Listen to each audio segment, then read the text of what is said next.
The Safavid dynasty, Persian, Azerbaijani, Səfəvilər, was one of the most significant ruling dynasties of Persia, modern Iran, and is often considered the beginning of modern Persian history. They ruled one of the greatest Persian empires after the Muslim conquest of Persia and established the Twelver school of Shi'a Islam as the official religion of their empire, marking one of the most important turning points in Muslim history. The Safavids ruled from 1501 to 1722, experiencing a brief restoration from 1729 to 1736, and at their height, they controlled all of modern Iran, Azerbaijan and Armenia, most of Iraq, Georgia, Afghanistan, and the Caucasus, as well as parts of Syria, Pakistan, Tajikistan, Turkmenistan and Turkey. Safavid Iran was one of the Islamic gunpowder empires, along with its neighbors, the Ottoman and Mughal empires. The Safavid dynasty had its origin in the Safaviya Sufi order,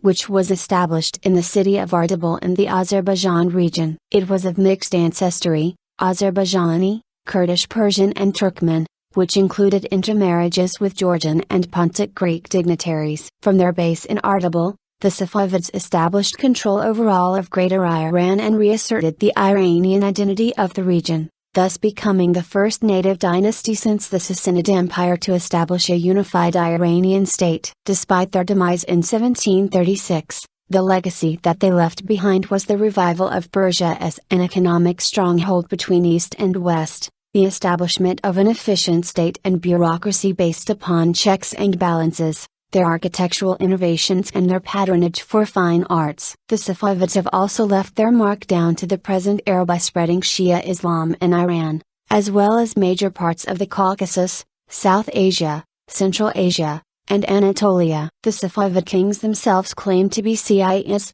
family descendants of the Prophet Muhammad, although many scholars have cast doubt on this claim. There seems now to be a consensus among scholars that the Safavid family hailed from Persian Kurdistan, and later moved of Azerbaijan, finally settling in the 11th century at Ardabil. Traditional pre-1501 Safavid manuscripts trace the lineage of the Safavids to Kurdish dignitary, Firuz Shazar. According to some historians, including Richard Fry, the Safavids were of Azeri, Turkish, origin. The Turkish speakers of Azerbaijan are mainly descended from the earlier Iranian speakers, several pockets of whom still exist in the region. A massive migration of Oghuz Turks in the 11th and 12th centuries not only Turkified Azerbaijan but also Anatolia. Azeri Turks were the founders of Safavid dynasty. Other historians, such as Vladimir Minarsky and Roger Savary, refute this idea. From the evidence available at the present time,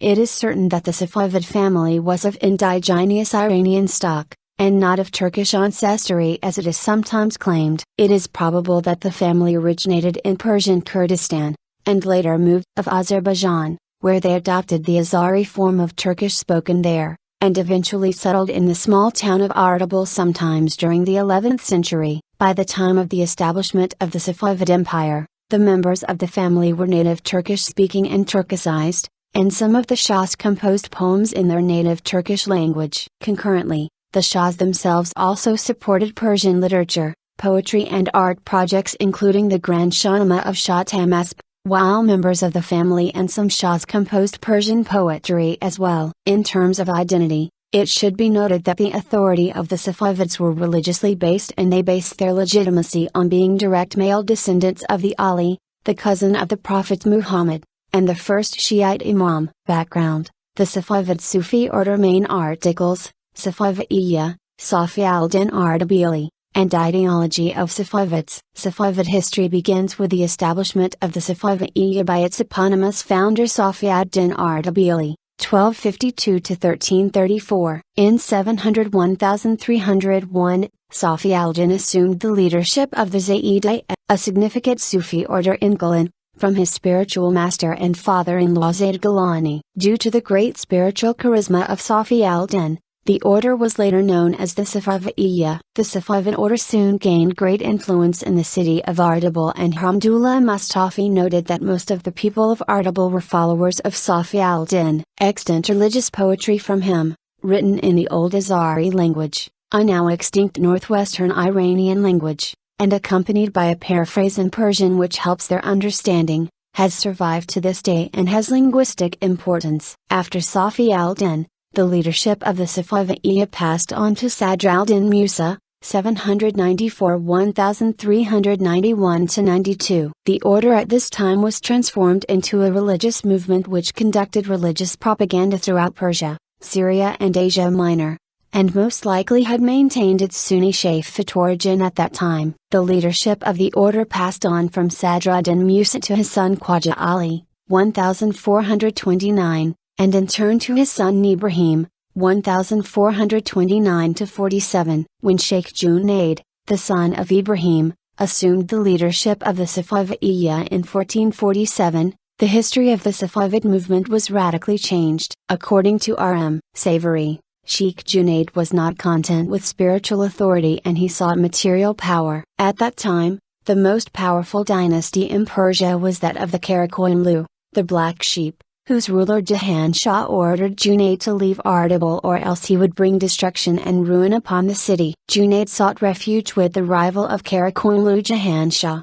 the Akkoyunlu, White Sheep Turkomans, Khan Uzun Hasan, and cemented his relationship by marrying Uzun Hasan's sister, Khadija Begum. Junaid was killed during an incursion into the territories of the Shirvanshah and was succeeded by his son Haider Safavi. Haider married Martha Alam-Shah Begum, Uzun Hasan's daughter, who gave birth to Ismail I, founder of the Safavid dynasty. Martha's mother Theodora, better known as Despina Khatun, was a Puntlik Greek princess, the daughter of the Grand Komnenos John IV of Trebizond. She had been married to Uzun Hasan in exchange for protection of the Grand Komnenos from the Ottomans. After Uzun Hasan's death, his son Yaqub felt threatened by the growing Safavid religious influence. Yaqub allied himself with the Shirvanshah and killed Haider in 1488. By this time, the bulk of the Safavids were nomadic Oghuz Turkic-speaking clans from Asia Minor and Azerbaijan and were known as Qizilbash Shredheads because of their distinct red headgear. The Qizilbash were warriors, spiritual followers of Haider, and a source of the Safavid military and political power. After the death of Haider, the Safavids gathered around his son Ali Mirza Safavi, who was also pursued and subsequently killed by Yaqub. According to official Safavid history, before passing away, Ali had designated his young brother Ismail as the spiritual leader of the Safavids. History founding of the dynasty by Shah Ismail I. Persia prior to Ismail's rule. After the decline of the Timurid Empire, 1370–1506, Persia was politically splintered, giving rise to a number of religious movements. The demise of Tamerlane's political authority created a space in which several religious communities, particularly Shi'a ones, could now come to the fore and gain prominence. Among these were a number of Sufi brotherhoods, the Hurufas, Naqtais and Mushashah. Of these various movements, the Safavid Qizilbash was the most politically resilient, and it was on account of its success that Shah Ismail I gained political prominence in 1501. There were many local states prior to the Iranian state established by Ismail. The most important local rulers, about 1,500, were Hussein Bey Ura, the Timurid ruler of Herat Alwan Mirza, the Akkoyunlu Khan of Tabriz Murad Beg, Akkoyunlu ruler of Iraq Al-Ajam Farrokh Yazar, the Shah of Servanbadi Al-Zaman Mirza, local ruler of Balkh Hussein Kiachalavi, the local ruler of Simnan Murad Beg Bayandar, local ruler of Yazd. Ismail was able to unite all these lands under the Iranian empire he created. The Safavid dynasty was founded about 1501 by Shah Ismail I. Shah Ismail's background is disputed. The language he used is not identical with that of his race or nationality and he was bilingual from birth. Some scholars argue that Ismail was of mixed Azeri, Kurdish, and Puntlik Greek descent, although others argue that he was non-Azeri and was a direct descendant of Kurdish mystic Sheikh Safi al-Din. As such, he was the last in the line of hereditary grandmasters of the Safavid order, prior to its ascent to a ruling dynasty. Ismail was known as a brave and charismatic youth, zealous with regards to his Shia faith, and believed himself to be of divine descent, practically worshipped by his Qizilbash followers. In 1500, Ismail invaded neighboring Shirvan to avenge the death of his father, Sheikh Haider, who had been murdered in 1488 by the ruling Shirvanshah, Farrokh Isar. Afterwards, Ismail went on a conquest campaign, capturing Tabriz in July 1501, where he enthroned himself the Shah of Azerbaijan, proclaimed himself Shahanshah of Iran and minted coins in his name, proclaiming Shi'ism the official religion of his domain. The establishment of Shi'ism as the state religion led to various Sufi orders openly declaring their Shia position, and others, to promptly assume Shi'ism. Among these, the founder of one of the most successful Sufi orders, Ni'matullah, d. 1431, traced his descent from the Ismaili Imam Muhammad b. Ismail, as evidenced in a poem as well as another unpublished literary composition. Though Ni'matullah was apparently Sunni, the Ni'matullahi order soon declared his order to be Shia after the rise of the Safavid dynasty. Although Ismaili initially gained mastery over Azerbaijan alone, the Safavids ultimately won the struggle for power in all of Persia, which had been going on for nearly a century between various dynasties and political forces. A year after his victory in Tabriz, Ismail claimed most of Persia as part of his territory, and within 10 years established a complete control over all of it. Ismail followed the line of Iranian and Turkmen rulers prior to him by assumption of the title Shi'a Iran, previously held by Yusan Husan and many other Iranian kings. The Ottoman sultans addressed him as the king of Persian lands and the heir to Jamshid and Khosrow. Hamadan fell under his power in 1503, Shiraz and Kerman in 1504. Najaf and Karbala in 1507, Van in 1508, Baghdad in 1509, and Herat, as well as other parts of Khorasan, in 1510. By 1511, the Uzbeks in the northeast, led by their Khan Muhammad Shaybani, were driven far to the north, across the Oxus River, where they continued to attack the Safavids. Ismail's decisive victory over the Uzbeks, who had occupied most of Khorasan, ensured Iran's eastern borders, and the Uzbeks never since expanded beyond the Hindu-Kush. Although the Uzbeks continued to make occasional raids to Khorasan, the Safavid Empire was able to keep them at bay throughout its reign. Clashes with the Ottomans. More problematic for the Safavids was the powerful Ottoman Empire. The Ottomans, a Sunni dynasty, considered the active recruitment of Turkmen tribes of Anatolia for the Safavid cause as a major threat. To counter the rising Safavid power, in 1502,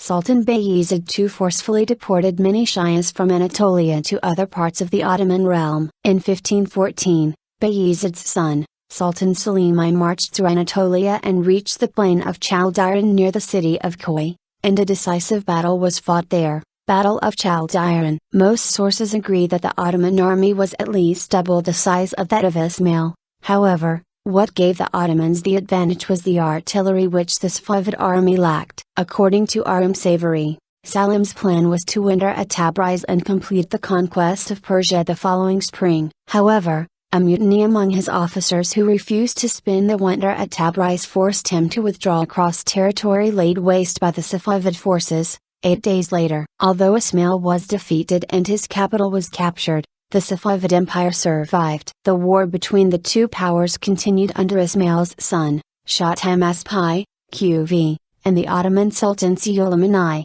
until Shah Abbas, QV, retook the area lost to the Ottomans by 1602. The consequences of the defeat at Chaldiran were also psychological for Ismail. The defeat destroyed Ismail's belief in his invincibility, based on his claimed divine status. His relationships with his Qizilbash followers were also fundamentally altered. The tribal rivalries between the Qizilbash, which temporarily ceased before the defeat at Chaldiran, resurfaced in intense form immediately after the death of Ismail, and led to 10 years of civil war, 930–41,524–33. Until Shah Tahmasp regained control of the affairs of the state. Early Safavid power in Iran was based on the military power of the Qizilbash. Ismail exploited the first element to seize power in Iran. But eschewing politics after his defeat in Chaldiran, he left the affairs of the government to the office of the Wakil, QV. Ismail's successors,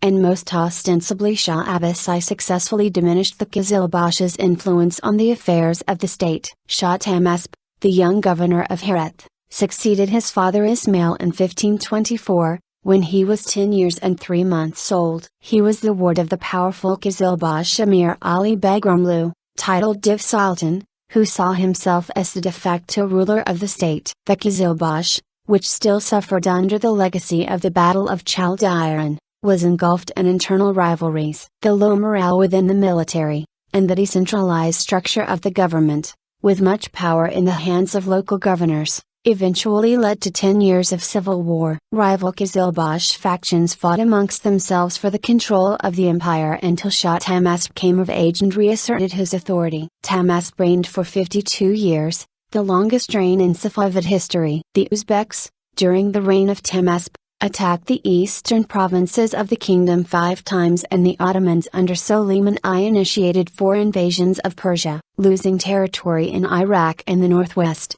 Tahmasp realized that his capital was not secure, and he was forced to move the capital from Tabriz to Qazvin. Tahmasp made the Peace of Amasya with the Ottomans in 1555, ending the war during his life. Alliances to the east, the Mughal emperor at the Shah's court. Almost simultaneously with the emergence of the Safavid Empire, another Muslim society was developing in South Asia. The Mughal Empire, which ruled a largely Hindu population, adhered to Sunni Islam. But a common foe, in the Uzbeks, would eventually lead the two empires closer together. During the reign of Tahmasp, Shah Humayun of Mughal Hindustan found himself in a desperate situation, with devastating wars being fought against the Afghans and the Uzbeks, and Humayun's brother, Kamran, attempting a coup d'état. Having to flee from city to city, Humayun eventually sought refuge at the court of Tahmasp. Tahmasp, who refused to hand him over to his brother, greeted Humayun at his court in Qazvin as the true emperor of the Mughal dynasty,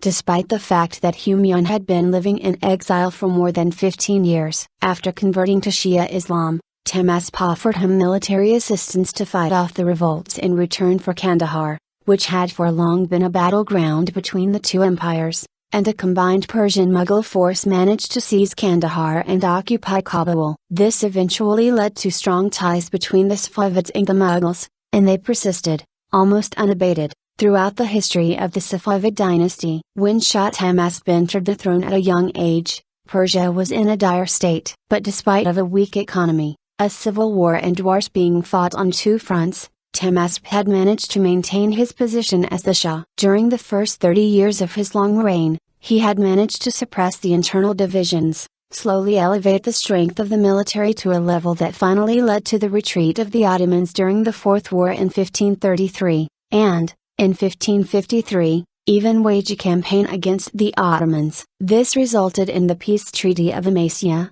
a treaty that favored the Persians and secured Tabriz and the northwestern borders. Some years before, in 1528, he had also converted an unfavorable war against the Uzbeks, at the Battle of Jam, into a victory by the Persians. When Shah Tahmasp's throne was overtaken by his successor, Persia was in a calm state, with secure borders and cordial relations with the neighbors to both east and west. What remained unchanged was the decentralized power structure of the government, and that would not change until the throne was overtaken by his grandson, Shah Abbas. After the death of Tahmasp in 984-1576, the struggle for a dominant position in the state flared up again and was complicated by rival groups and factions. Dominant political factions vied for power and support 3 different candidates. The mentally unstable Ismail, the son of Tahmasp, and the purblind Muhammad Qutbanda were some of the candidates, but did not get the support of all the Qizilbash chiefs. The Turkmenistan tribe, one of the most powerful tribes among the Qizilbash, threw its support behind Hayder, who was of a Georgian mother, but the majority of the Qizilbash chiefs saw this as a threat to their own, Turkmen-dominated power. Instead, they first placed Ismail II on the throne, 1576-77, and after him Muhammad Shah Qutbanda, 1578-88. In addition, Tahmasp must be credited for the revival of the fine arts, which flourished under his patronage and were brought to the pitch of perfection. Safavid culture is often admired for the large-scale city planning and architecture, achievements made during the reign of later Shahs, but the arts of Persian miniature, bookbinding and calligraphy, in fact, never received as much attention as they did during his time. The greatest of the Safavid monarchs, Shah Abbas I, 1587-1629, came to power in 1587 aged 16 following the forced abdication of his father,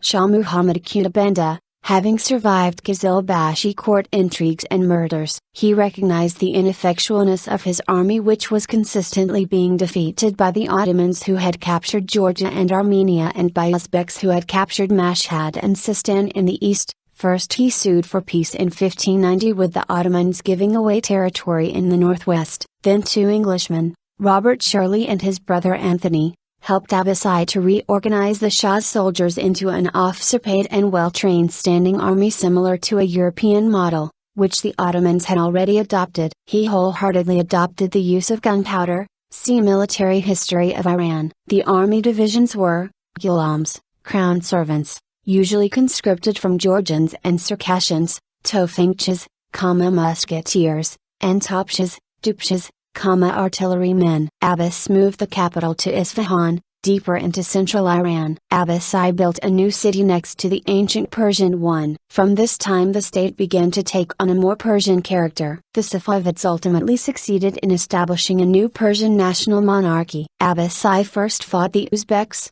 recapturing Herat and Mashhad in 1598. Then he turned against the Ottomans, recapturing Baghdad, eastern Iraq and the Caucasian provinces by 1622. He also used his new force to dislodge the Portuguese from Bahrain, 1602, and, with English help, from Hormuz, 1622, in the Persian Gulf, a vital link in Portuguese trade with India. He expanded commercial links with the English East India Company and the Dutch East India Company. Thus Abbasi was able to break the dependence on the Qizilbash for military might and therefore was able to centralize control. The Ottoman Turks and Safavids fought over the fertile plains of Iraq for more than 150 years. The capture of Baghdad by Ismail I in 1509 was only followed by its loss to the Ottoman Sultan Suleiman I in 1534. After subsequent campaigns, the Safavids recaptured Baghdad in 1623 yet lost it again to Murad IV in 1638. Henceforth a treaty, signed in Kayseri-Shirin, was established delineating a border between Iran and Turkey in 1639, a border which still stands in northwest Iran, southeast Turkey. The 150-year tug-of-war accentuated the Sunni and Shia rift in Iraq. In 1609-10, a war broke out between Kurdish tribes and the Safavid Empire. After a long and bloody siege led by the Safavid Grand Vizier Hatem Beg, which lasted from November 1609 to the summer of 1610, the Kurdish stronghold of Dimdim was captured. Shah Abbas ordered a general massacre in Biratast and Mukriyan, Mehabad, reported by Iskandar Beg Munshi, Safavid historian, 1557-1642, in Al-Amir Abbasi, and resettled the Turkic Afshar tribe in the region while deporting many Kurdish tribes to Khorasan. Nowadays, there is a community of nearly 1.7 million people who are descendants of the tribes deported from Kurdistan to Khorasan, northeastern Iran, by the Safavids. Due to his obsessive fear of assassination, Shah Abbas either put to death or blinded any member of his family who aroused his suspicion. One of his sons was executed and two blinded. Since two other sons had predeceased him, the result was personal tragedy for Shah Abbas. When he died on January 19, 1629, he had no son capable of succeeding him. The beginning of the 17th century saw the power of the Qizilbash decline. The original militia that had helped Ismail I capture Tabriz and which had gained many administrative powers over the centuries. Power was shifting to a new class of merchants, many of the ethnic Armenians, Georgians and Indians. At its zenith, during the long reign of Shah Abbasi, the empire's reach comprised Iran, Iraq, Armenia, Azerbaijan, Georgia, and parts of Turkmenistan, Uzbekistan, Afghanistan, Pakistan, and Turkey. Abbas' tolerance towards Christians was part of his policy of establishing diplomatic links with European powers to try to enlist their help in the fight against their common enemy, the Ottoman Empire. The idea of such an anti-Ottoman alliance was not a new one. Over a century before, Uzun Hasan, then ruler of part of Iran, had asked the Venetians for military aid, but none of the Safavids had made diplomatic overtures to Europe, and Abbas' attitude was in marked contrast to that of his grandfather, Tahmasp, who had expelled the English traveller Anthony Jenkinson from his court on hearing he was a Christian. For his part, Abbas declared that he preferred the dust from the shoe soles of the lowest Christian to the highest Ottoman personage. In 1599, Abbas sent his first diplomatic mission to Europe. The group crossed the Caspian Sea and spent the winter in Moscow, before proceeding through Norway, Germany, where it was received by Emperor Rudolf II, to Rome where Pope Clement VIII gave the travelers a long audience. They finally arrived at the court of Philip III of Spain in 1602. Although the expedition never managed to return to Iran, being shipwrecked on the journey around Africa, it marked an important new step in contacts between Iran and Europe, and Europeans began to be fascinated by the Iranians and their culture. Shakespeare's 1601-2 Twelfth Night, for example, makes two references, at 2-5 and 3-4, to the Sofi, then the English term for the Shahs of Iran. Henceforward, the number of diplomatic missions to and fro greatly increased. The Shah had set great store on an alliance with Spain, the chief opponent of the Ottomans in Europe. Abbas offered trading rights and the chance to preach Christianity in Iran in return for help against the Ottomans. But the stumbling block of Hormuz remained, a vassal kingdom which had fallen into Spanish Habsburgs' hands when the King of Spain inherited the throne of Portugal in 1580. The Spanish demanded Abbas break off relations with the English East India Company before they would consider relinquishing the town. Abbas was unable to comply. Eventually Abbas became frustrated with Spain, as he did with the Holy Roman Empire, which wanted him to make his 170,000 Armenian subjects swear allegiance to the Pope, but did not trouble to inform the Shah when the Emperor Rudolf signed a peace treaty with the Ottomans. Contacts with the Pope, Poland and Moscow were no more fruitful. More came of Abbas' contacts with the English. Although England had little interest in fighting against the Ottomans, the Shirley brothers arrived in 1598 and helped reorganize the Iranian army. The English East India Company also began to take an interest in Iran, and in 1622 four of its ships helped Abbas retake Hormuz from the Portuguese in the capture of Ormuz, 1622. It was the beginning of the East India Company's long-running interest in Iran. In addition to fighting its perennial enemies, the Ottomans and Uzbeks, as the 17th century progressed, Iran had to contend with the rise of new neighbors. Russian Muscovy in the previous century had deposed two Western Asian Khanates of the Golden Horde and expanded its influence into the Caucasus Mountains and Central Asia. In the east, the Mughals of India had expanded into Khorasan, now Afghanistan, at the expense of Iranian control, taking Kandahar. More importantly, the Dutch East India Company and later English, British used their superior means of maritime violence to control trade routes in the Western Indian Ocean. As a result, Iran was cut off from overseas links to East Africa, the Arabian Peninsula, and South Asia. But overland trade between Iran and South Asia grew. Many Indian merchants established a permanent presence in Iran and moved into Russia from the mid-17th century. Iran was also able to further develop its overland trade with North and Central Europe during the second half of the 17th century. In the late 17th century, Iranian merchants established a permanent presence as far north as Narva on the Baltic Sea, in what now is Estonia. The Dutch and English were still able to drain the Iranian government of much of its precious metal supplies. Except for Shah Abbas II,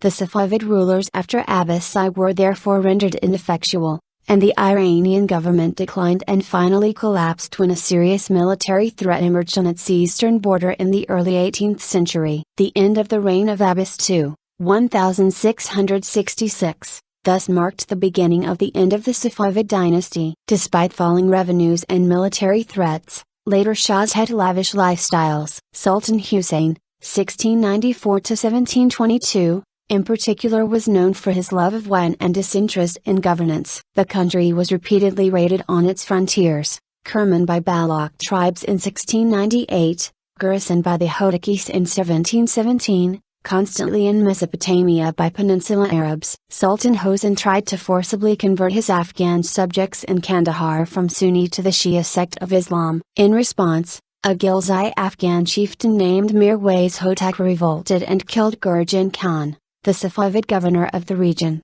along with his army. In 1722, an Afghan army led by Mirwais' son Mahmud advanced on the heart of the empire and defeated the government forces at the Battle of Gonabad. He then besieged the capital of Isfahan, until Shah Sultan Hussein abdicated and acknowledged him as the new king of Persia. The tribal Afghans rode roughshod over their conquered territory for 7 years but were prevented from making further gains by Nader Shah, a former slave who had risen to military leadership within the Afshar tribe in Khorasan, a vassal state of the Safavids. Nader Shah defeated the Ghilzai-Hotaki forces in the 1729 Battle of Damgan. He had removed them from power, and in 1738 conquered their last stronghold in Kandahar. In the same year he occupied Ghazni, Kabul, Lahore, and as far as Delhi in India. However, these cities were later inherited by his Avli Afghan military commander, Ahmad Shah Durrani. Nader had effective control under Shah Tahmasp II and then ruled as regent of the infant Abbas III until 1736 when he had himself crowned Shah. Immediately after Nader Shah's assassination in 1747,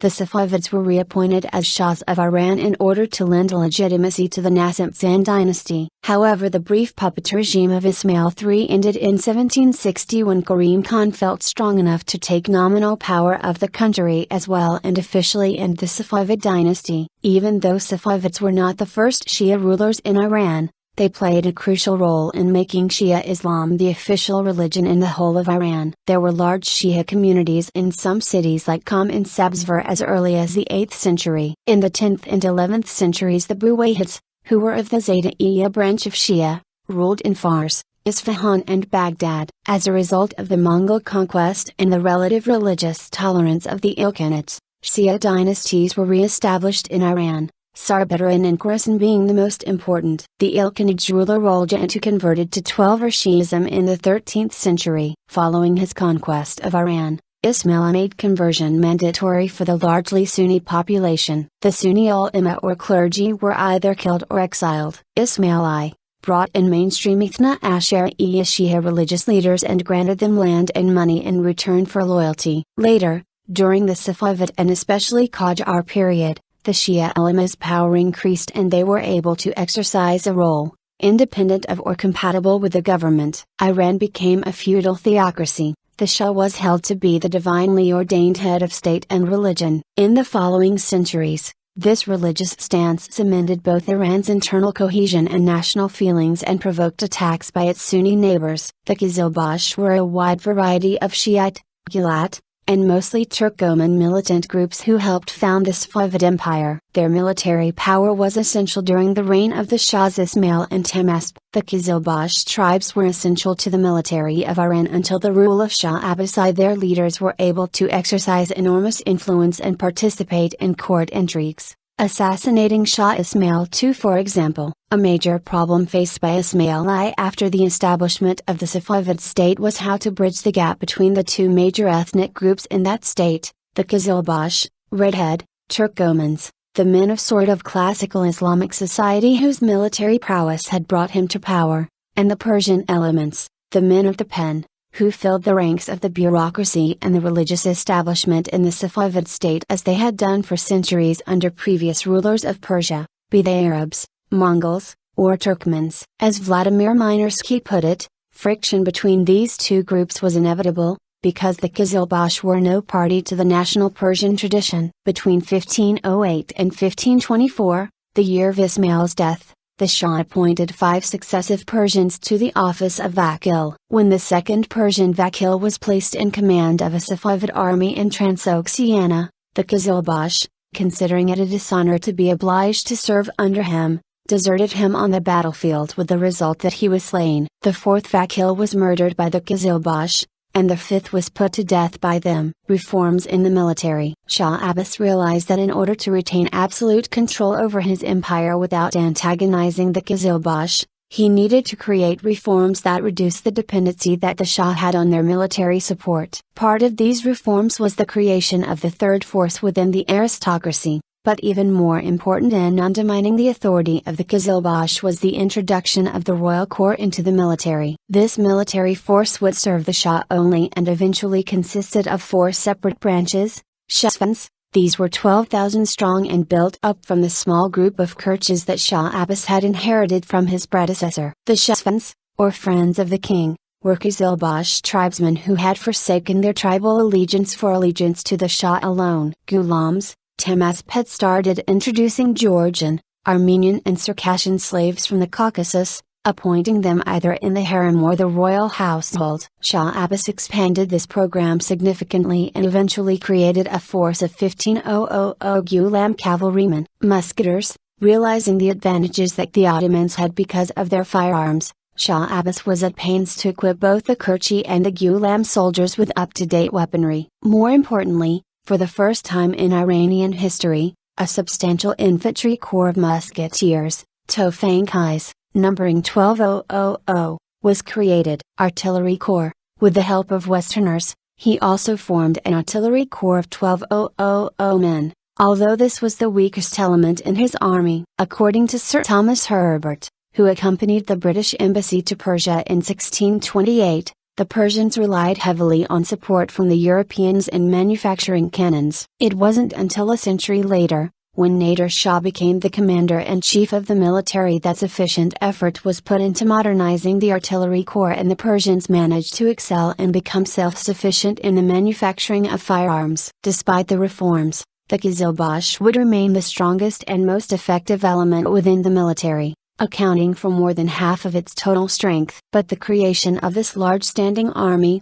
that, for the first time in Safavid history, was serving directly under the Shah, significantly reduced their influence, and perhaps any possibilities for the type of civil unrest that had caused havoc during the reign of the previous Shahs. Society. A proper term for the Safavid society is what we today can call a meritocracy, meaning a society in which officials were appointed on the basis of worth and merit, and not on the basis of birth. It was certainly not an oligarchy, nor was it an aristocracy. Sons of nobles were considered for the succession of their fathers as a mark of respect, but they had to prove themselves worthy of the position. This system avoided an entrenched aristocracy or a caste society. There even are numerous recorded accounts of laymen that rose to high official posts, as a result of their merits. Nevertheless, the Persian society during the Safavids was that of a hierarchy, with the Shah at the apex of the hierarchical pyramid, the common people, merchants and peasants at the base,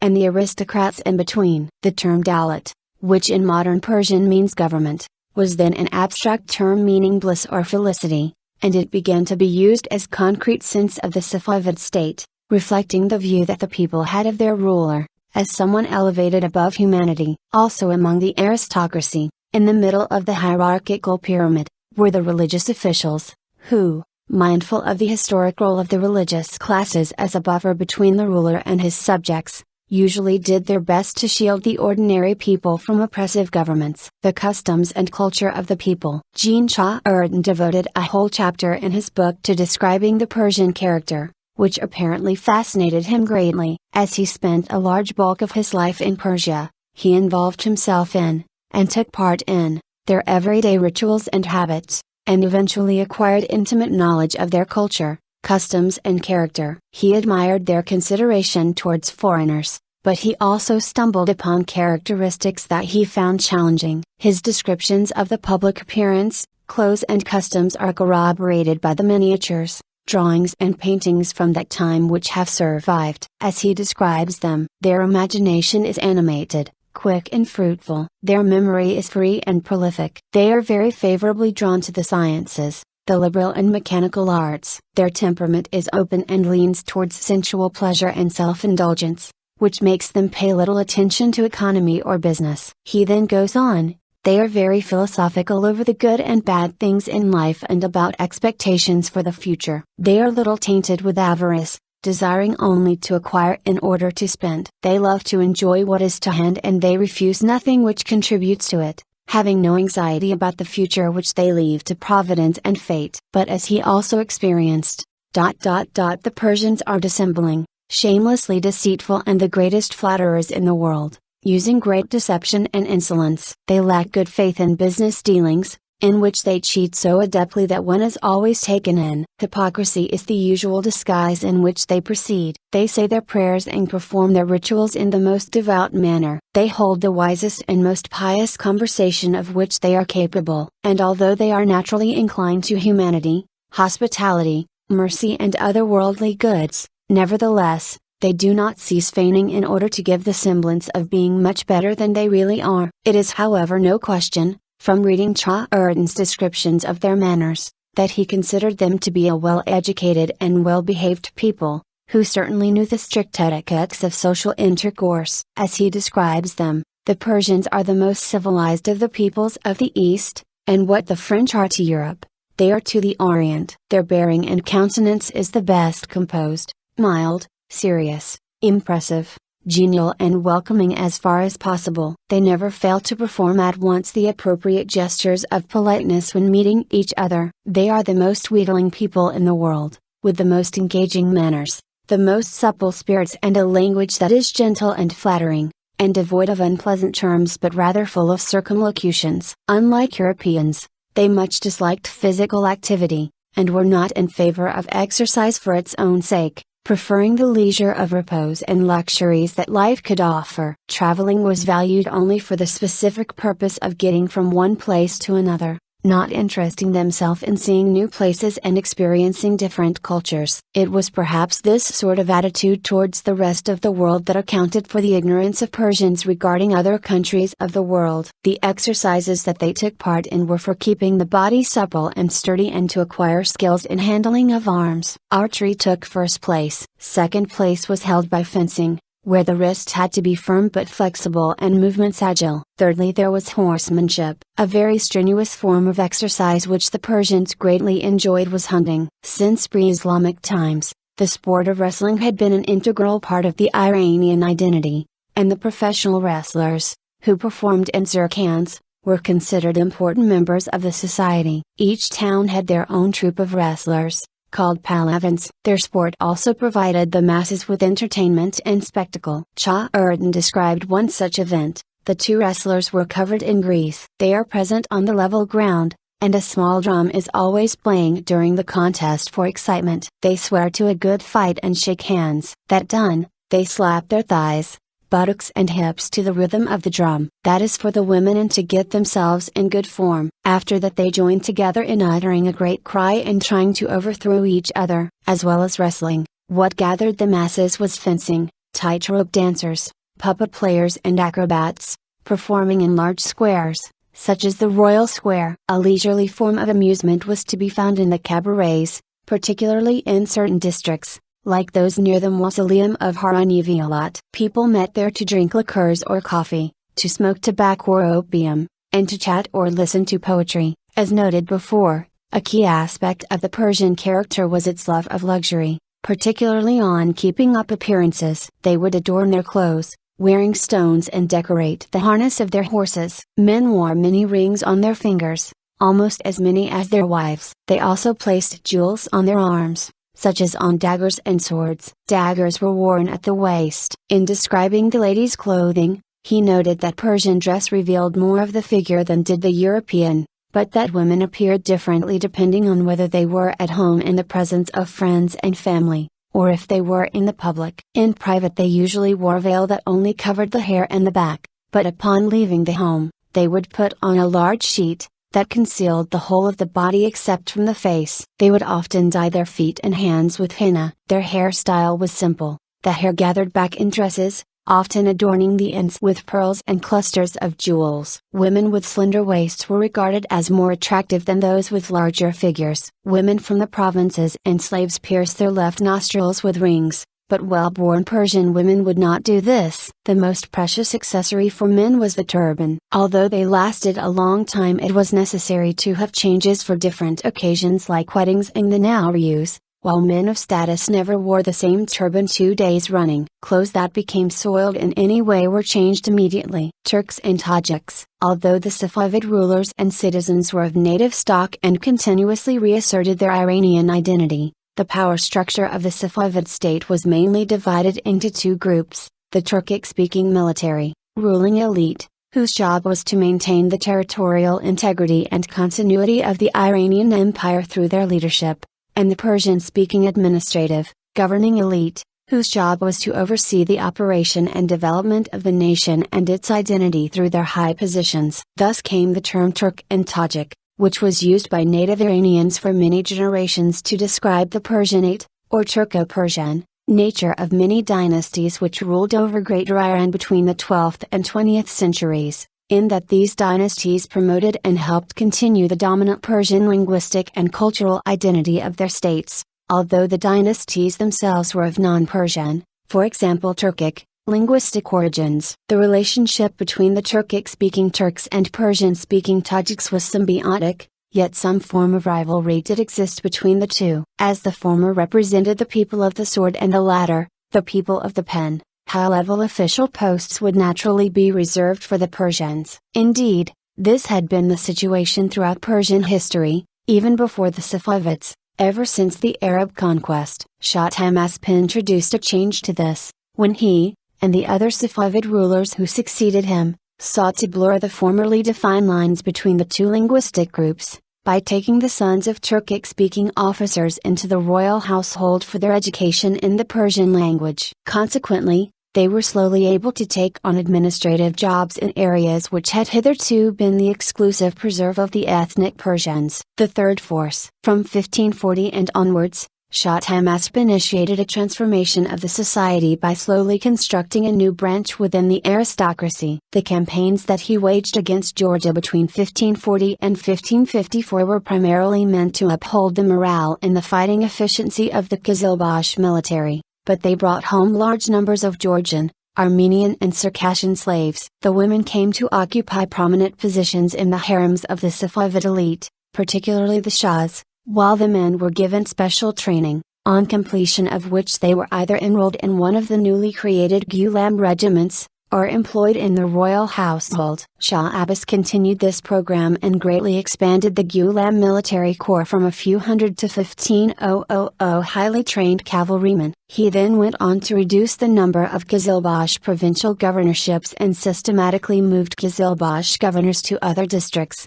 thus disrupting their ties with the local community, and reducing their power. Many were replaced by a Ghulam, and within short time, Georgians, Armenians and Circassians had been appointed to many of the highest offices of state. By 1595, Alaverdi Khan, a Georgian, became one of the most powerful men in the Safavid state, when he was appointed the Governor-General of Fars, one of the richest provinces in Persia. And his power reached its peak in 1598, when he became the Commander-in-Chief of the armed forces. Thus, this new group eventually came to constitute a powerful third force within the state, alongside the Tajik Persians and the Qizilbash Turks, and it only goes to prove the meritocratic society of the Safavids. Emergence of a clerical aristocracy. An important feature of the Safavid society was the alliance that emerged between the ulama, the religious class, and the merchant community. The latter included merchants trading in the bazaars,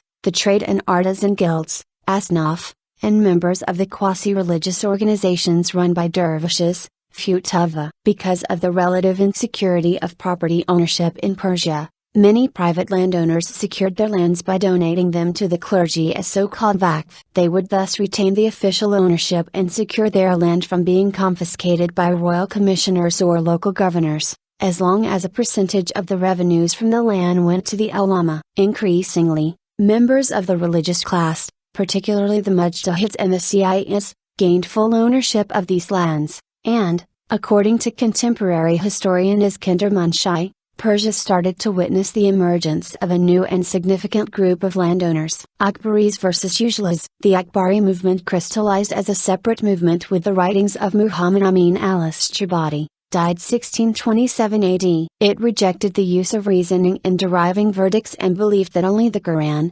Hadith, prophetic sayings and recorded opinions of the Imams, and consensus should be used as sources to derive verdicts. Fatwa. Unlike Ujlas, Akbari did and do not follow marjas who practice ijtihad. It achieved its greatest influence in the late Safavid and early post-Safavid era, when it dominated Twelver Shi'a Islam. However, shortly thereafter Muhammad Baqir Bihani, died 1792, along with other Ujla mujtahids, crushed the Akbari movement. It remains only a small minority in the Shia Muslim world. One result of the resolution of this conflict was the rise in importance of the concept of ijtihad and the position of the mujtahid, as opposed to other ulama, in the 18th and early 19th centuries. It was from this time that the division of the Shia world into mujtahid, those who could follow their own independent judgment, and Muqallid, those who had to follow the rulings of a mujtahid, took place. According to author Mjin, up to the middle of the 19th century there were very few mujtahids,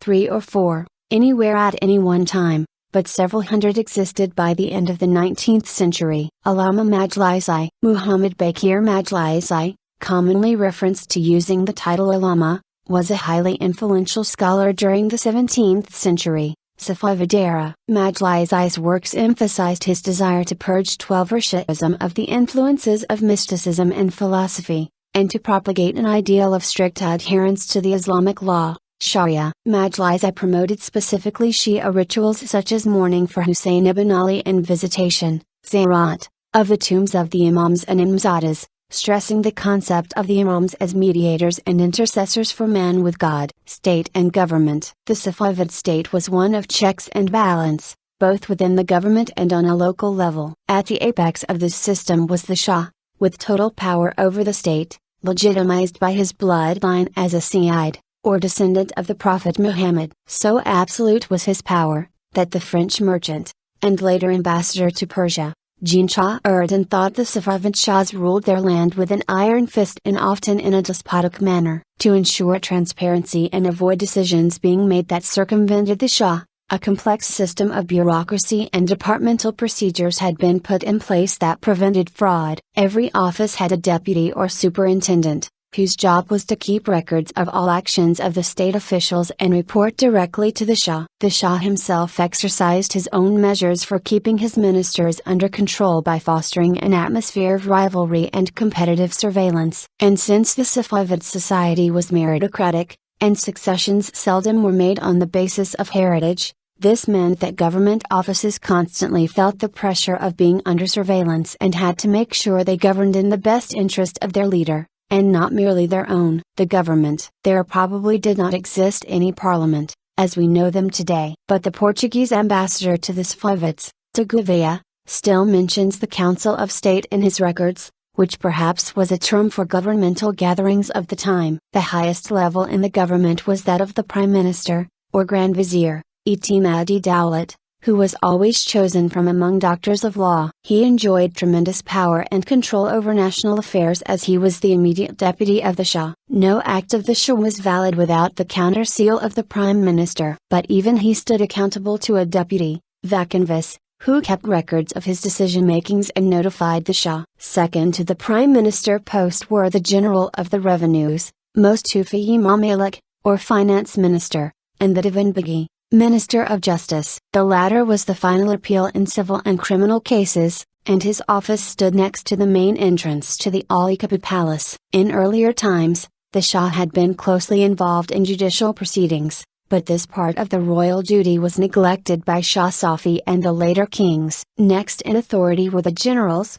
the general of the royal troops, the Shahsvans, general of the musketeers, general of the Ghilams and the master of artillery. A separate official, the commander-in-chief, was appointed to be the head of these officials. As for the royal household, the highest post was that of the Nazir, court minister. He was perhaps the closest advisor to the Shah, and, as such, functioned as his eyes and ears within the court. His primary job was to appoint and supervise all the officials of the household and to be their contact with the Shah. But his responsibilities also included that of being the treasurer of the Shah's properties. This meant that even the Prime Minister, who held the highest office in the state, had to work in association with the Nazir when it came to managing those transactions that directly related to the Shah. The second most senior appointment was the Grand Steward, Ikakagasi Bashi, who would always accompany the Shah and was easily recognizable because of the great baton that he carried with him. He was responsible for introducing all guests,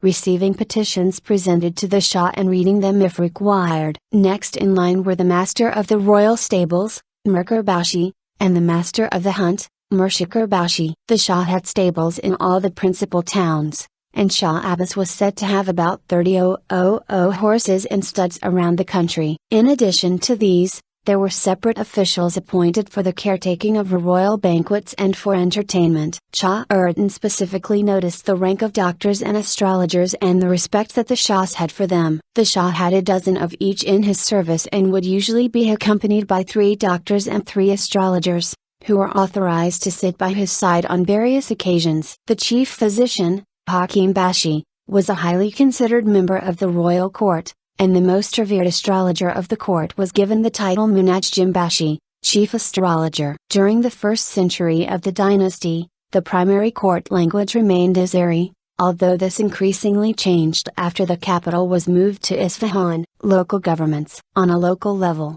the government was divided into public land and royal possessions. The public land was under the rule of local governors, or khans. Since the earliest days of the Safavid dynasty, the Qizilbash generals had been appointed to most of these posts. They ruled their provinces like petty shahs and spent all their revenues on their own province, only presenting the shah with a balance. In return, they had to keep ready a standing army at all times and provide the shah with military assistance upon his request. It was also requested from them that they appoint a lawyer, vakil, to the court who would inform them on matters pertaining to the provincial affairs. Shah Abbasi intended to decrease the power of the Qizilbash by bringing some of these provinces into his direct control, creating so-called crown provinces, Kosa. But it was Shah Safi, under influence by his prime minister, Sartaki, that initiated the program of trying to increase the royal revenues by buying land from the governors and putting in place local commissioners. In time,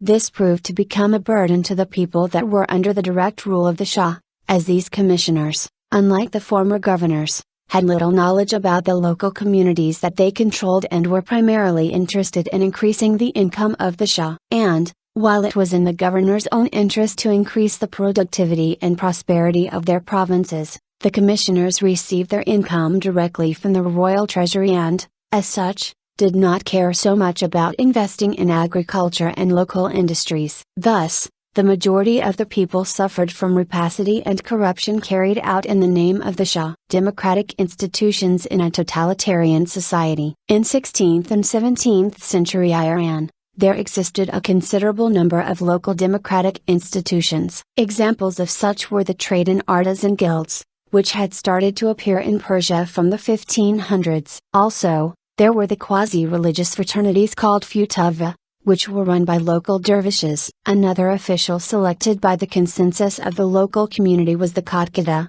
who functioned as a common law administrator. The local sheriff, Kalantar, who was not elected by the people but directly appointed by the Shah, and whose function was to protect the people against injustices on the part of the local governors, supervised the Qadqada. In Safavid Persia there was little distinction between theology and jurisprudence, or between divine justice and human justice, and it all went under Islamic jurisprudence, fiqh. The legal system was built up of 2 branches: civil law, which had its roots in Sharia, received wisdom, and urf, meaning traditional experience and very similar to the Western form of common law. While the imams and judges of law applied civil law in their practice, urf was primarily exercised by the local commissioners, who inspected the villages on behalf of the Shah, and by the Minister of Justice, Divanbagi. The latter were all secular functionaries working on behalf of the Shah. The highest level in the legal system was the Minister of Justice, and the law officers were divided into senior appointments, such as the magistrate, Dariga, inspector, vizier, and recorder, vacanvis. The lesser officials were the qazi, corresponding a civil lieutenant, who ranked under the local governors and functioned as judges in the provinces. According to Shah Erdin, there were no particular place assigned for the administration of justice. Each magistrate executes justice in his own house in a large room opening onto a courtyard or a garden which is raised 2 or 3 feet above the ground. The judge is seated at one end of the room having a writer and a man of law by his side. Shah Erdin also noted that bringing cases into court in Persia was easier than in the West. The judge, qazi, was informed of relevant points involved and would decide whether or not to take up the case. Having agreed to do so, a sergeant would investigate and summon the defendant, who was then obliged to pay the fee of the sergeant. The 2 parties with their witnesses pleaded their respective cases, usually without any counsel, and the judge would pass his judgment after the first or second hearing. Criminal justice was entirely separate from civil law and was judged upon common law administered through the Minister of Justice, local governors and the court minister, the Nazir. Despite being based on urf, it relied upon certain sets of legal principles. Murder was punishable by death, and the penalty for bodily injuries was invariably the bastinado. Robbers had their right wrists amputated the first time, and sentenced to death on any subsequent occasion. State criminals were subjected to the karkan, a triangular wooden collar placed around the neck. On extraordinary occasions when the Shah took justice into his own hand, he would dress himself up in red for the importance of the event. According to ancient tradition. Economy. What fueled the growth of Safavid economy was Iran's position between the burgeoning civilizations of Europe to its west and India and Islamic Central Asia to its east and north. The Silk Road which led through northern Iran to India revived in the 16th century. Abbasi also supported direct trade with Europe,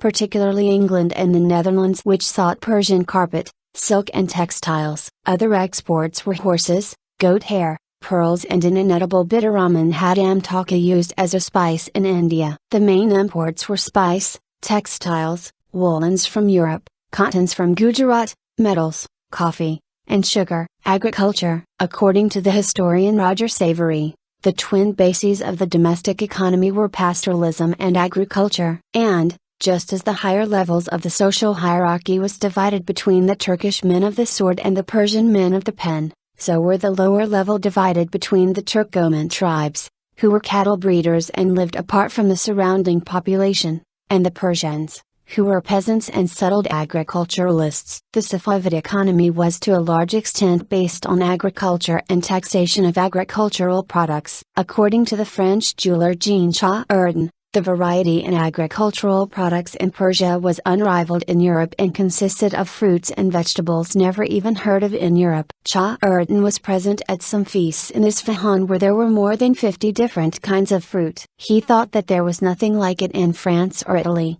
Tobacco grew all over the country and was as strong as that grown in Brazil. Saffron was the best in the world. Melons were regarded as excellent fruit, and there were more than 50 different sorts, the finest of which came from Khorasan. And in spite of being transported for more than 30 days, they were fresh when they reached Isfahan. After melons, the finest fruits were grapes and dates, and the best dates were grown in Jairam. Despite this, he was disappointed when traveling the country and witnessing the abundance of land that was not irrigated, or the fertile plains that were not cultivated, something he thought was in stark contrast to Europe. He blamed this on misgovernment, the sparse population of the country, and lack of appreciation of agriculture amongst the Persians. In the period prior to Shah Abbas I, most of the land was assigned to officials, civil, military and religious. From the time of Shah Abbas onwards, more land was brought under the direct control of the Shah. And since agriculture accounted to the by far largest share of tax revenue, he took measures to expand it. What remained unchanged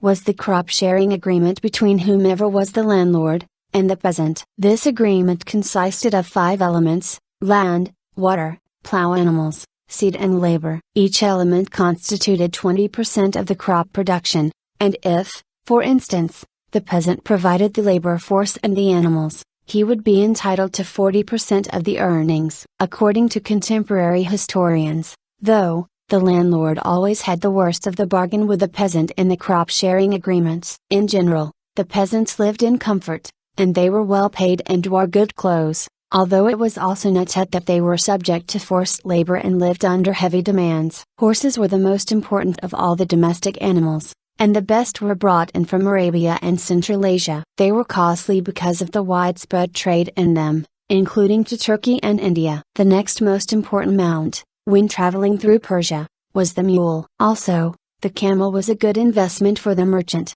as they cost nearly nothing to feed, carried a lot weight and could travel almost anywhere. Under the governance of the strong Shahs, especially during the first half of the 17th century, traveling through Persia was easy because of good roads and the caravanserais that were strategically placed along the route. Thevenot and Tavernier commented that the Persian caravanserais were better built and cleaner than their Turkish counterparts. According to Chardin, they were also more abundant than in the Mughal or Ottoman empires, where they were less frequent but larger. Caravanserais were designed especially to benefit poorer travelers, as they could stay there for as long as they wished, without payment for lodging. During the reign of Shah Abbas I, as he tried to upgrade the Silk Route to improve the commercial prosperity of the empire, an abundance of caravanserais, bridges, bazaars and roads were built, and this strategy was followed by wealthy merchants who also profited from the increase in trade. To uphold the standard,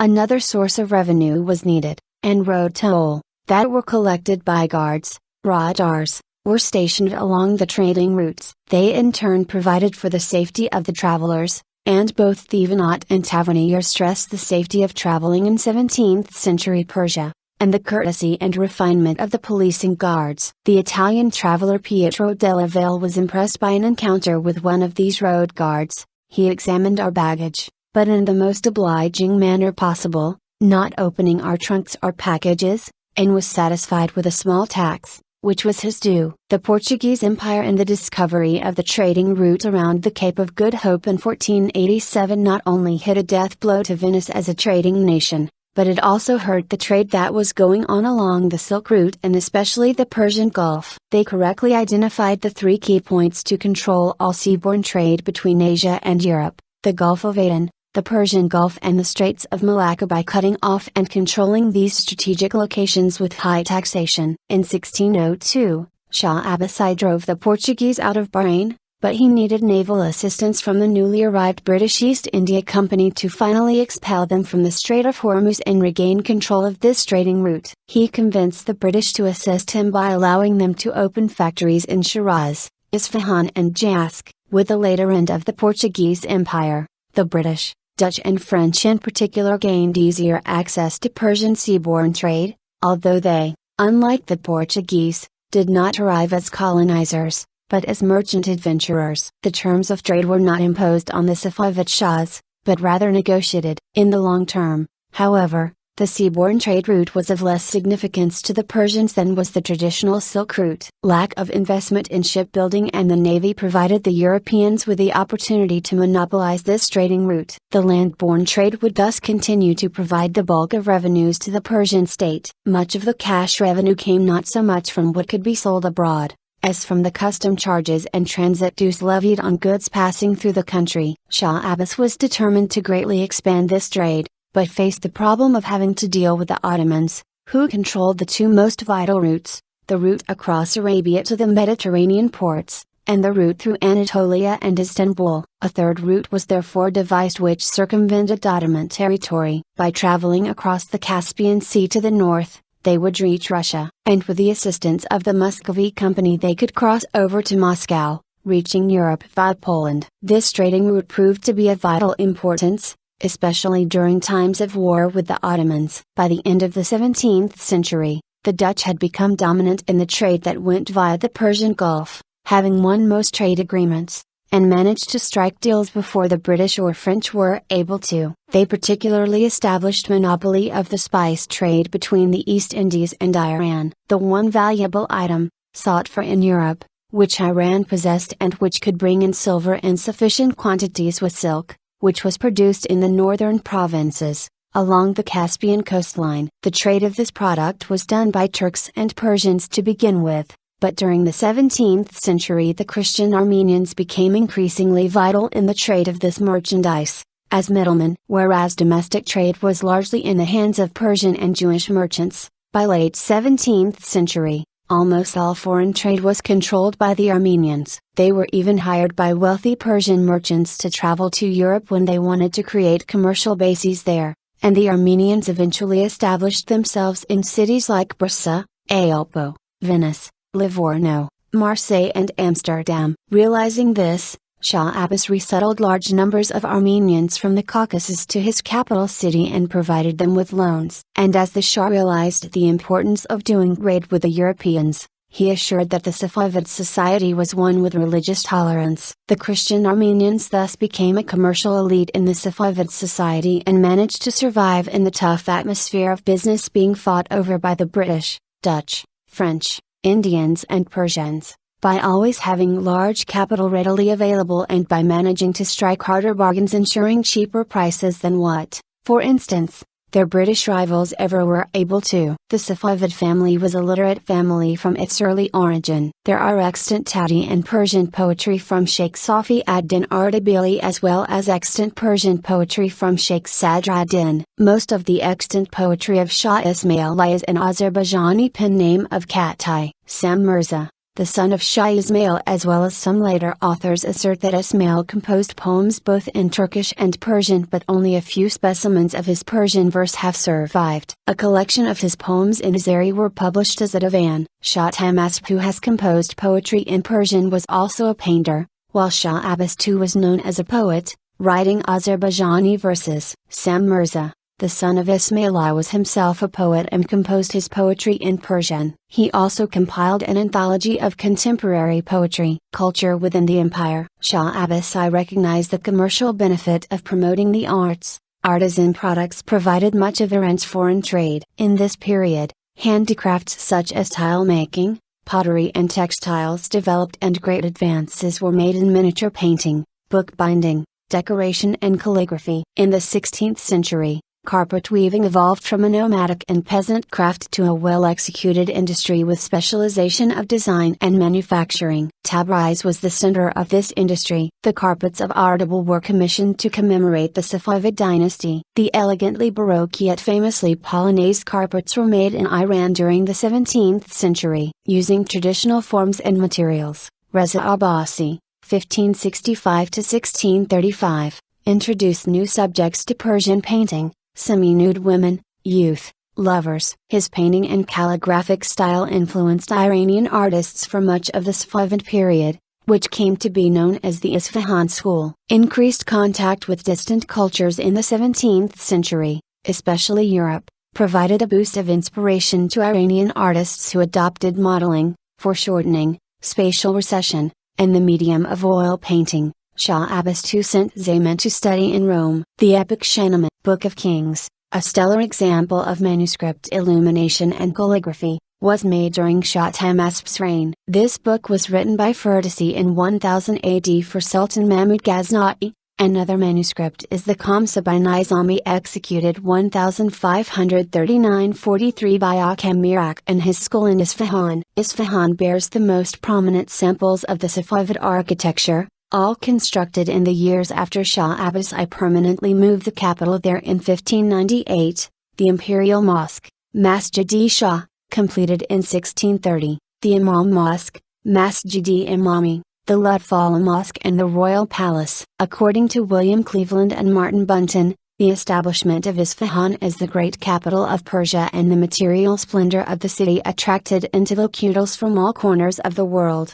which contributed to the city's rich cultural life. The impressive achievements of its 400,000 residents prompted the inhabitants to coin their famous boast: Isfahan is half the world. Poetry stagnated under the Safavids. The great medieval ghazal form languished in over-the-top lyricism. Poetry lacked the royal patronage of other arts and was hemmed in by religious prescriptions. The arguably most renowned historian from this time was Iskandar Beg Munshi. His History of Shah Abbas the Great, written a few years after its subject's death, achieved a nuanced depth of history and character. Islamic philosophy flourished in the Safavid era in what scholars commonly refer to the school of Isfahan. Mir Damad is considered the founder of this school. Among luminaries of this school of philosophy, the names of Iranian philosophers such as Mir Damad, Mir Fendersky, Sheikh Bahai and Mohsen Faiz Kashani stand out. The school reached its apogee with that of the Iranian philosopher Mullah Sadr, who is arguably the most significant Islamic philosopher after Avicenna. Mullah Sadr has become the dominant philosopher of the Islamic East,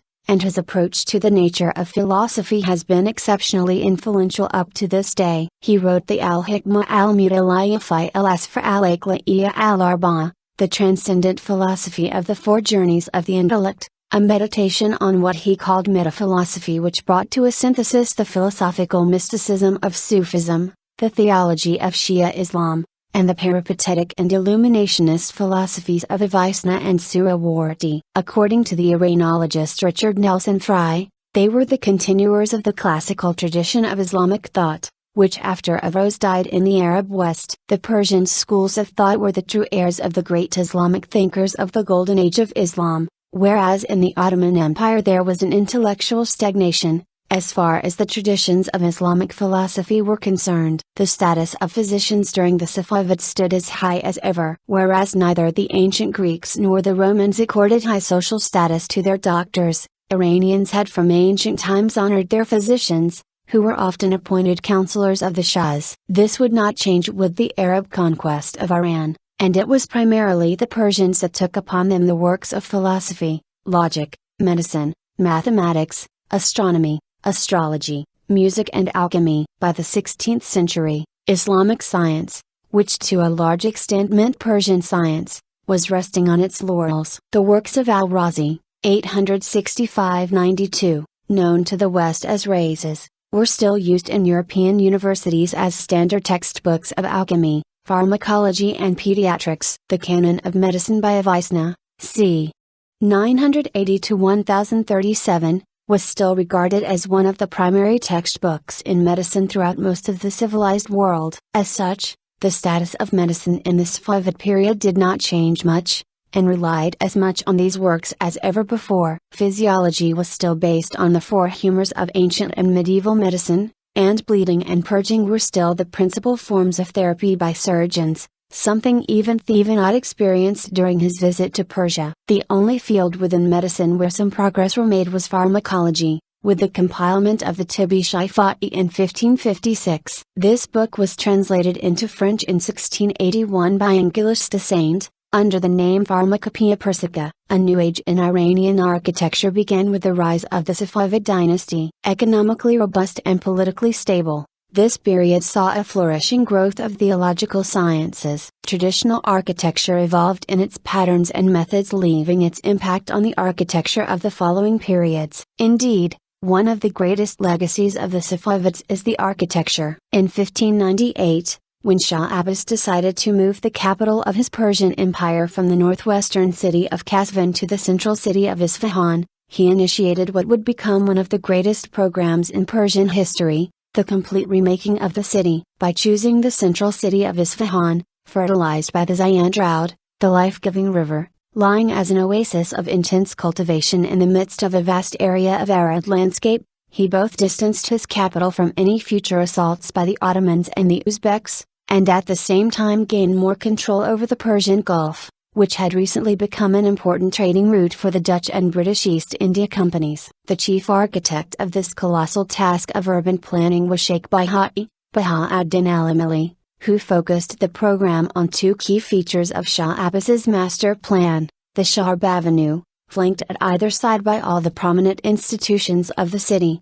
such as the residences of all foreign dignitaries, in the Naqshi Jahan Square, exemplar of the world. Prior to the Shah's ascent to power, Persia had a decentralized power structure, in which different institutions battled for power, including both the military, the Qizilbash, and governors of the different provinces making up the empire. Shah Abbas wanted to undermine this political structure, and the recreation of Isfahan, as a grand capital of Persia, was an important step in centralizing the power. The ingenuity of the square, or Maidan, was that, by building it, Shah Abbas would gather the three main components of power in Persia in his own backyard: the power of the clergy, represented by the Masjid-e Shah, the power of the merchants, represented by the imperial bazaar, and of course, the power of the Shah himself, residing in the Ali Quba Palace. Distinctive monuments like the Shiklot Fala, 1618, Hasht Bihisht,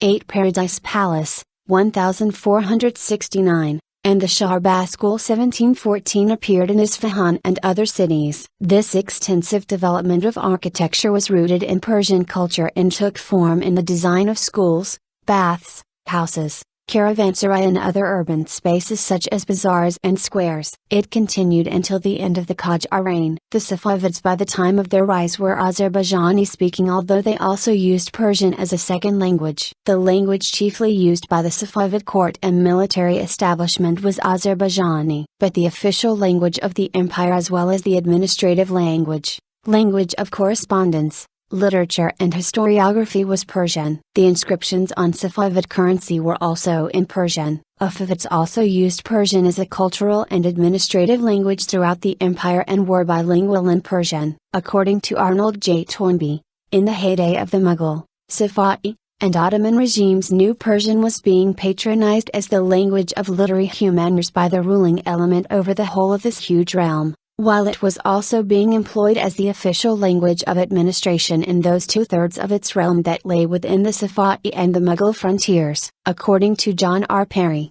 in the 16th century, the Turcophone Safavid family of Ardabil in Azerbaijan, probably of Turkicized Iranian origin, conquered Iran and established Turkic, the language of the court and the military, as a high-status vernacular and a widespread contact language, influencing spoken Persian, while written Persian, the language of high literature and civil administration, remained virtually unaffected in status and content. According to Zabihullah Safa, in day-to-day affairs, the language chiefly used at the Safavid court and by the great military and political officers, as well as the religious dignitaries, was Turkish, not Persian, and the last class of persons wrote their religious works mainly in Arabic. Those who wrote in Persian were either lacking in proper tuition in this tongue, or wrote outside Iran and hence at a distance from centers where Persian was the accepted vernacular, endued with that vitality and susceptibility to skill in its use which a language can have only in places where it truly belongs. According to E. Exato et al., a specific Turkic language was attested in Safavid Persia during the 16th and 17th centuries, a language that Europeans often called Persian Turkish, Turkajmi, Lingua Turcica Ajmica, which was a favorite language at the court and in the army because of the Turkic origins of the Safavid dynasty. The original name was just Turkey, and so a convenient name might be Turkiyismi. This variety of Persian Turkish must have been also spoken in the Caucasian and Transcaucasian regions, which during the 16th century belonged to both the Ottomans and the Safavids, and were not fully integrated into the Safavid Empire until 1606. Though that language might generally be identified as Middle Azerbaijanian, it's not yet possible to define exactly the limits of this language, both in linguistic and territorial respects. It was certainly not homogeneous. Maybe it was an Azerbaijani-Ottoman mixed language, as Beltadze,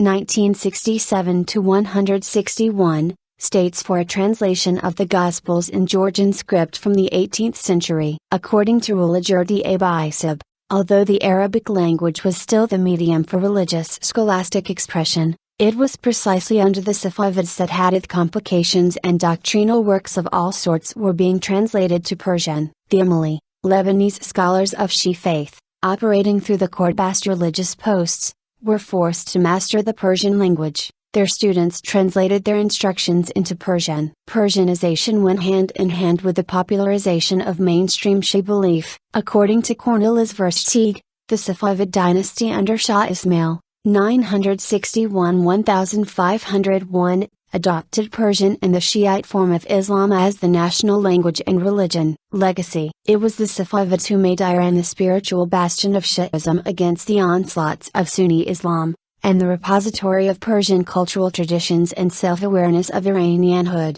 acting as a bridge to modern Iran. The founder of the dynasty, Shah Ismail, adopted the title of Persian Emperor Padishah Iran, with its implicit notion of an Iranian state stretching from Khorasan as far as Euphrates, and from the Oxus to the southern territories of the Persian Gulf. According to Professor Roger Savory, in a number of ways the Safavids affected the development of the modern Iranian state. First, they ensured the continuance of various ancient and traditional Persian institutions, and transmitted these in a strengthened, or more national, form. Second, by imposing Ithna-Ashari Shi'a Islam on Iran as the official religion of the Safavid state, they enhanced the power of Mujtahids. The Safavids thus set in train a struggle for power between the turban and the crown, that is to say, between the proponents of secular government and the proponents of a theocratic government.